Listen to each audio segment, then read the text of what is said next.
अस्सलाम वालेकुम everyone, so will discuss dermatology में टाइप्स ऑफ एक्जिमा नाउ, जिसमें से मैं आपको बताऊंगी क्वेश्चन किस तरह से आता है। और क्वेश्चन जब आते हैं कई दफा ऐसे सिनेरियो बना के देते हैं जो किसी स्पेसिफिक टाइप की तरफ जा रहा होता है और आपको एमसीक्यू के ऑप्शन में 3-4 टाइप्स दी हुई होती हैं, 5, तो उसमें आपको डिसाइड करना होता है कौन सी टाइप है। तो आपको इनका एक अंदाजा जरूर होना चाहिए, तो मैं आपको बताती जाऊंगी, लेकिन मैं इसमें मैनेजमेंट उस डिटेल में नहीं बताऊंगी जो पिछली वीडियो में बताई थी। और मैं वहां पर बता दूंगी कि भाई पिछली वीडियो में मैं मैनेजमेंट जो डिस्कस कर चुकी वो पूरा प्लान आपने यहाँ फॉलो करना है, तो इस वजह से आप वो लाजमी उसमें देख लीजिएगा, मैंने डिटेल में मैनेजमेंट बताई थी।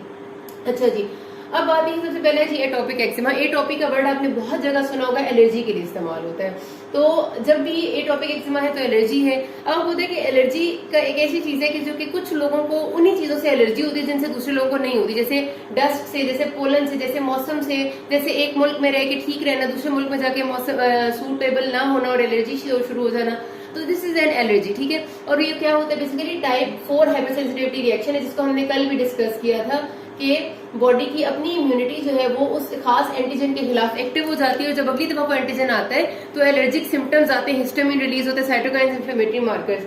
अब ये जो एटोपिक एक्जिमा है ना, ये हमेशा अकेला नहीं होता, इसके साथ कोई ना कोई और डिजीजेस जरूर उस पर्सन को होती हैं। जिसको एटोपिक एक्जिमा होता है ना किसी खास चीज से, उसको लाजमी तौर पे हिस्ट्री में अस्थमा होगा, हे फीवर होगा, यानी वो डिजीजेस जो कि एलर्जी से होती है ना, वो उसको बहुत ज्यादा चांसेस हैं, तकरीबन 100% होती हैं।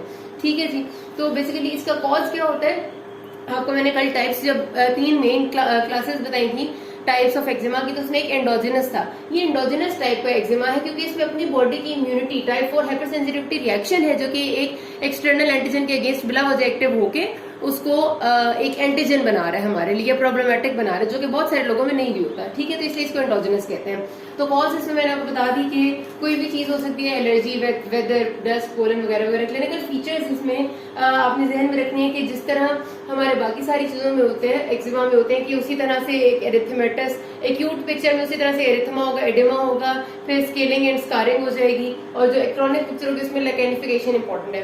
तो क्योंकि ये क्रॉनिक एक्जिमा होता है मोस्ट प्रॉब्ली, क्योंकि ये एक ऐसा होता है जो स्टार्टिंग इन लाइफ से शुरू हुआ होता है, तो इसके क्लिनिकल फीचर्स में इंपॉर्टेंट चीज यही होती है कि पेशेंट्स को लैकेनिफिकेशन हुई भी होती है, उसी तरह से स्किन एक्सफोलिएट हो के स्केल्ड और एरिथमेटस रेड से कलर की, डिसपिगमेंटेड स्किन हो जाती है, मतलब पहले रेड होती है कुछ जगहों की, कुछ जगहों पिगमेंट ही लूज हो चुका होता है, सख्त हो चुकी होती है, इस तरह की होती है। और ये जहन में रखना है कि अगर इन्फेंट्स में होगा, बहुत छोटे बच्चों में, तो मेनली फेस की इन्वॉल्वमेंट होती है।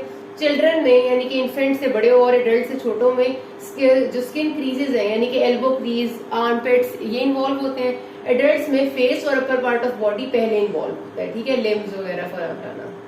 तो इसका डायग्नोसिस बनाने के लिए कुछ क्राइटेरिया जरूर होना चाहिए। डेविडसन का ये एक टेबल बना हुआ है, आपने इसी के अकॉर्डिंग इसको डायग्नोस्टिक बात कभी भी मेंशन करें तो करनी है। उसमें ये वो कहते हैं कि हिस्ट्री ऑफ, ठीक है, हिस्ट्री ऑफ एलर्जी या फिर history of involvement of skin creases. ठीक है, कभी ना अभी अगर आपके पास पेशेंट प्रेजेंट किया है और उसकी स्किन क्रीजेस में एक्जिमा की बात नहीं है, लेकिन हिस्ट्री जरूर हो स्किन क्रीजेस के इन्वॉल्वमेंट की, और बच्चा अगर 4 साल से छोटा है तो उसमें फेस की इन्वॉल्वमेंट की होनी चाहिए।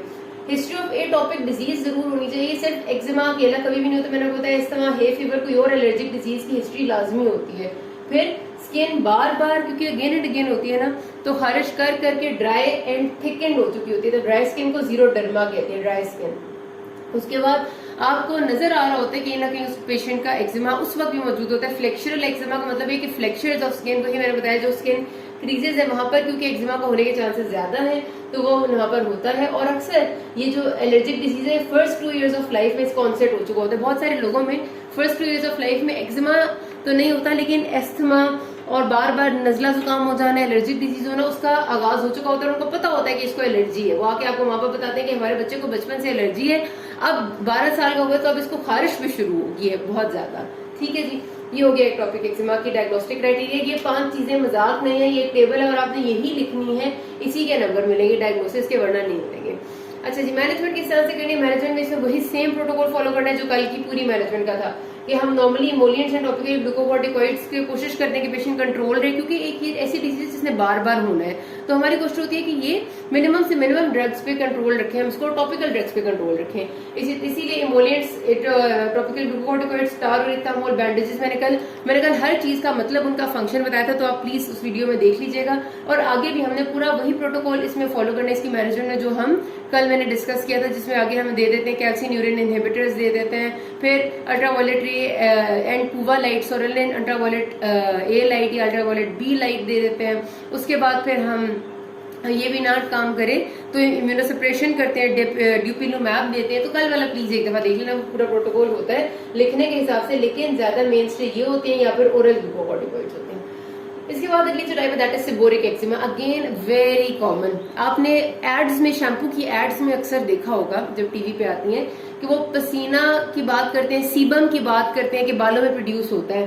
तो वो क्या होता है बेसिकली, सेबोरिक का वर्ड उसी सीबम से निकला है। सीबम इज बेसिकली एक टाइप ऑफ कह सकते हैं एलर्जिक सा रिएक्शन होता है, हमारे बालों में प्रोड्यूस हो रहा होता है। तो वही seborrheic eczema is basically eczema that is occurring in hair and scalp, मतलब मेनली इन जगहों पे हो रहा है। और कहाँ पर, वो बॉडी के एरियाज जो हेयरी होते हैं। जैसे आपने कुछ लोगों को देखा होगा, बहुत कम देखा है, लेकिन होता है कि उनकी ना आई लैशेज में भी डैंड्रफ सी पड़ी हुई होती है। जो डैंड्रफ होती है ना आई लैशेज में भी होती है, कुछ लोगों की आई ब्रोज में भी होती है। फिर जो चेस्ट की फ्रंट पे हेयर होते हैं उनमें भी कई मेल की, मेन की मौजूद होती है।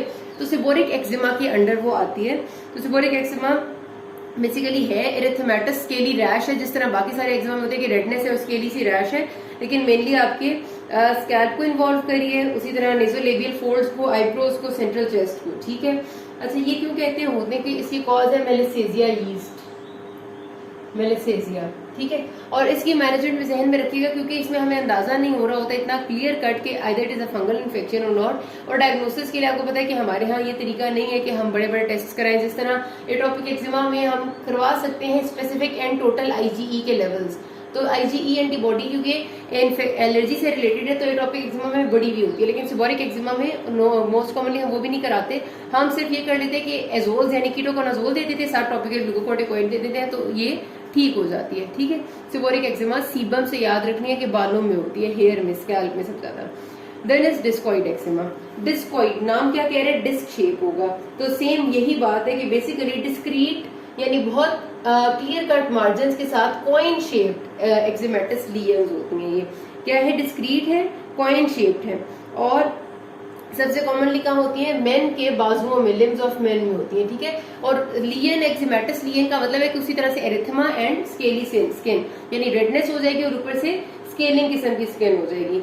ये क्यों होती है जी, इसकी अंडरलाइंग कॉज क्या होती है, बेसिकली ये ना जब किसी भी कंडीशन की वजह से बहुत ज्यादा इंसान को खारिश रहती है ना, जैसे कि मैंने आपको बताया कि बहुत सारी ऐसी कंडीशंस हैं, वैसी भी सिस्टेमिक डिजीजेस भी हैं जो स्किन पे इचिंग कॉज करती है। तो क्रॉनिक इचिंग जो है ना उसके रिजल्ट में ये एक्जिमा हो जाता है, क्रॉनिक इची कंडीशंस के साथ। और इसमें इस किस्म की नमुलर या डिस्कॉइड किस्म की वो बन जाती हैं आपकी चीजें, जो नमुलर सी एक्जिमेटस रैशेस बनती हैं। और इसकी जो मैनेजमेंट है मेनली हमने देना होता है इमोलिएंट्स एंड टॉपिकल ग्लूकोकॉर्टिकॉइड्स, लेकिन टॉपिकल एंटीसेप्टिक्स भी देते हैं। टॉपिकल एंटीसेप्टिक का यहाँ पर ये फायदा होता है कि इन्फेक्शन होने का इनमें चांस ज्यादा है क्योंकि बंदा खारिश बहुत ज्यादा कर रहा होता है, तो आपने लाजमी देने होते हैं।